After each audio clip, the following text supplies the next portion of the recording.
Well, President Cyril Ramaphosa has called for the redevelopment of the education system to prepare for the digital revolution. He says that studies show South Africa is lagging behind in information technology education. Ramaphosa was speaking at the annual Basic Education Sector Lekgotla earlier today, which was held under the theme Equipping Learners with Knowledge and Skills for a Changing World.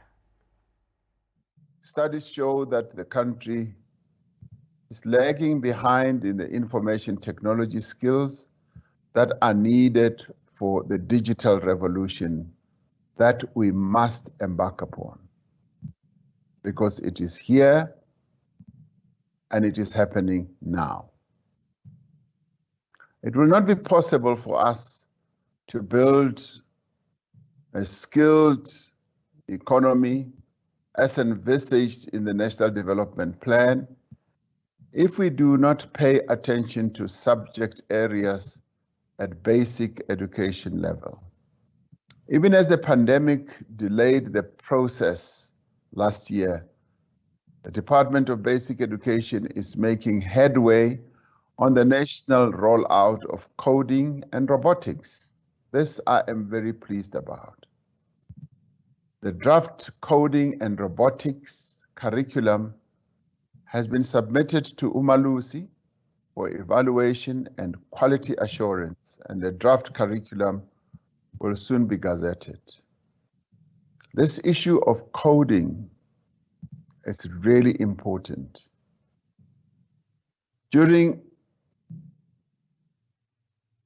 this year, 200 schools will be piloting the draft curriculum from grades R to 3, and 1,000 schools will be piloting the grades 7 curriculum. However, focus on these new areas should not come at the expense of basic skills such as reading for comprehension. Well, Ramaphosa says his administration is committed to the development of basic skills and early childhood. Education was allocated over 400 billion rand in yesterday's budget speech. On these new areas should not come at the expense of basic skills such as reading for comprehension. We also have to continue to invest in early childhood development as the foundation for cognitive development and create policy certainty where it is lacking. Knowledge and skills for a changing world also include emotional stability, intelligence, and an environment where learners can be safe from abuse. We need to build stronger social compacts that put learners and their education first.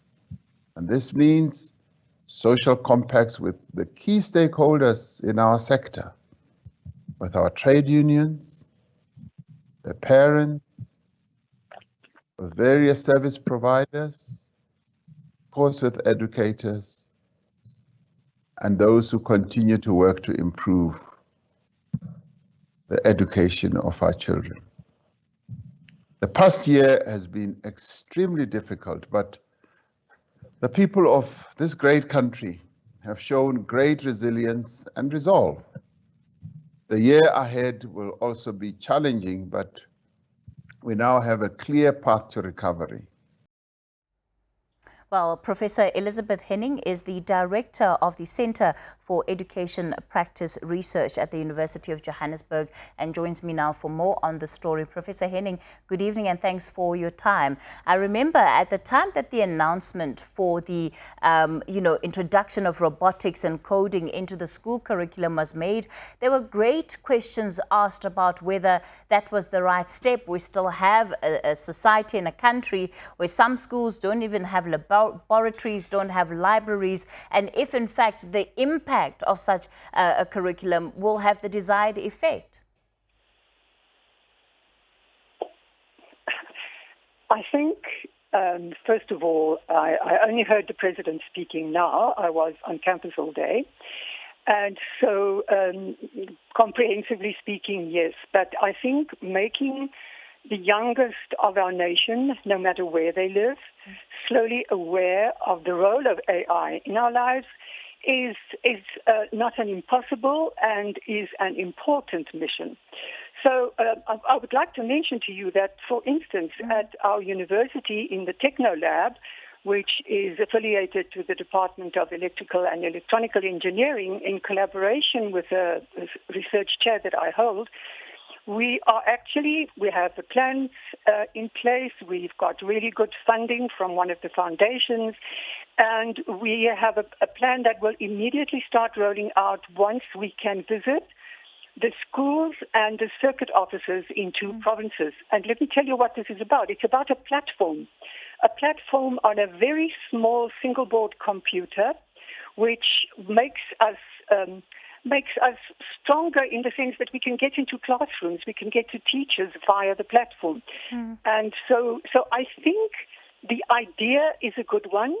All ideas, I must just say categorically, ma'am, all ideas that want to uplift the very young are crucial, not only because we love children and we love their families. No. If young people don't have a solid foundation, and we've seen it now in the matric results with maths and science, if they don't have a solid foundation before the age of 10, we have to do too much catch-up. And so I always plead, and have for the last 10 years, pleaded that we spend valuable time on teaching early number concept development and so on, teaching science concepts so that children can start looking at the world scientifically. And although many teachers try it, they are also the followers of a very strict curriculum that gives only a certain number of hours to certain subjects. So it's hard. But at the bottom line, because we spend a lot of time in classrooms, even though in the last year much of that has been virtual, I must say that our teachers can do it. And if we want to teach the basics of what it means to be able to code and to build a little robot and to understand with that what artificial intelligence is and why it's not such an impossible dream. Can I mention one last thing here? My one postdoctoral student, Dr. Henry de Zuidnoot, is writing books that are full of adventure and that have 3 characters in them: a boy and a girl and a robot. And their adventures are written in such a way, and she's having this translated to begin with in 4 South African languages, that it's not such a difficult thing to imagine what robotics mean to children. And you know what? Kids can get the technology much faster than any older generation, given half a chance. Yes, and we don't have all the technology. But with these platforms, I mean, we can go into a rural community if there is at least some cell phone reception, and we can install this platform, and we have a name for it, we have a domain for it on the internet already, and if my colleagues don't mind, and I refer here to Mr. Herman Sokwelo, who leads the project, it's called the Magogo Boxy. And in this Magogo Boxy will be loaded lots of learning material, starting off with the type of software that we get from Lego. Okay, that's enough for now, I guess. And you know, Professor Henning, when you look at initiatives such as this, do you believe that they will fundamentally change the kind of outcomes that we do have in the foundation phase of learning? And of course, the research is shifting slightly, where there are some improvements when it comes to literacy and numeracy rates, but those are just marginal right now. Yes, of course they are marginal, because also I must say I'm quite a critical person with regard to the international assessment tools, how they are put together, how they are translated, and so forth, and I won't elaborate on that too much, but just to say briefly that we're missing some of the learning that our children do and that they can do. And we are especially missing what teachers can do, given half a chance. And I think this is the big caveat, this is the big proviso.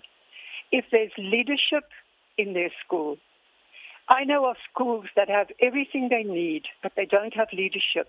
And in such schools, the teachers are themselves merely mimics or robots. But in schools where there is care, intentionality, and where the school management team really gets involved and motivated and caring towards the teachers, I think the most neglected part of the foundation-phase education system is, even after 10 years of hard work and development from DHET and DBE, is the teachers. We don't really get what it is that they do. Ma'am, will you teach 45 kids to learn to read in a few months? It's hard work. Will you teach them the difference between remembering facts about maths and really getting the concept, really understanding what it means, for instance, that this is more than that and that we can share to be equal. Okay, so let me not give that lecture. So, Professor Henning, as far as you're concerned then, when you look at the proposal for the rollout of this program, you are confident that this is something that can be done successfully, but that can also be done equitably? Yes, I'm not talking about the grade 7 kids. That is not my field, and I dare not speak.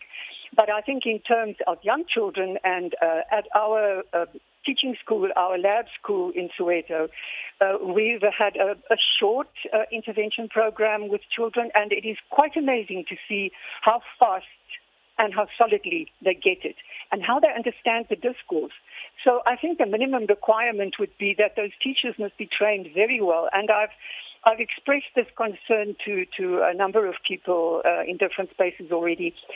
So if you introduce all of this, say for grade R, and you are teaching in a distant school, I don't know what the sample will consist of, which schools will be in the pilot, and you teach the kids in their home language, Chivenda. And then just to the south, some people are teaching robotics in Tsonga.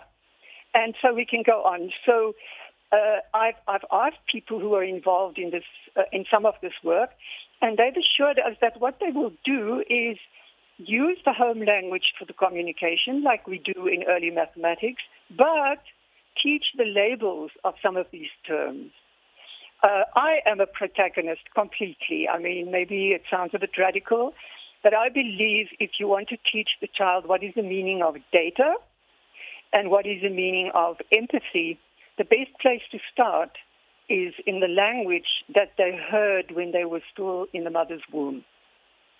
So the transition to using this other language, which for many children is in a way rather artificial, even you can count in English up to 20, it doesn't mean that you have the same sensibility for that counting than you would have had you used your own language, like Sesotho or Sepedi, where it makes so much sense when you say 10 and another one. 11 makes absolutely no sense. It's just a dead word. Okay, so that's just my view. Professor Elizabeth Henning, thank you so much for your time tonight, Director of the Center for Education Practice Research at the University of Johannesburg.